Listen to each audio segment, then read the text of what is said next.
I'm Erica Wald. I'm a senior lecturer in the Department of History at Goldsmiths. Sorry we can't talk in person today. Given the current pandemic, I thought it would be most appropriate to talk to you about one of the key themes of my first book, Vice in the Barracks: Medicine, the Military, and the Making of Colonial India.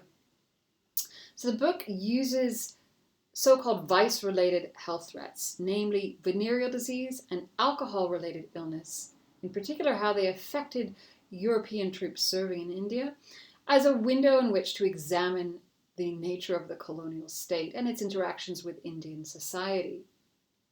The most significant of these diseases for the state in the 19th century was the threat of syphilis among European troops. So why was this such a significant issue? First and foremost, this was a manpower issue. So conservatively, at any given point in the 19th century, a quarter of all European troops serving in India were in hospital being treated for venereal disease. Treatment time for primary syphilis was between 5 and 8 weeks, and treatment was in and of itself dangerous. The preferred treatment for most of the 19th century was mercury. And this was, as you might imagine, deeply unpleasant and resisted by the soldiers. And mercury had a number of side effects, which also had the potential to impact their later fighting ability. Now, mercury was no cure. There was no cure for syphilis until the 20th century. So the solutions that were proposed to deal with venereal disease among the troops were twofold: a system of regulated prostitution, and alongside this, a system known as the lock hospital system. Now, as this became more formalized over the course of the 19th century, we see specific hospitals, the lock hospitals, solely for the treatment of women, Indian women deemed to be diseased prostitutes, established.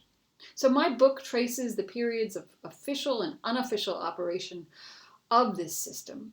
And I look at the details of not just how the system operated on a day-to-day basis, but more importantly, I illustrate its broader consequences. So I also show that the framework established by the lock hospital system became a precedent for later imperial public health interventions.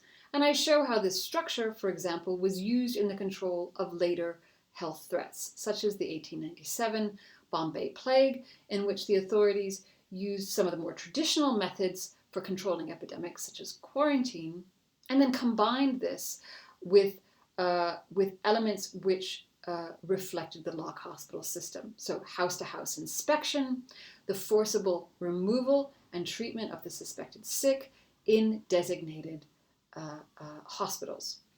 So I hope this provides a little bit of an illustration of the type of research that I do.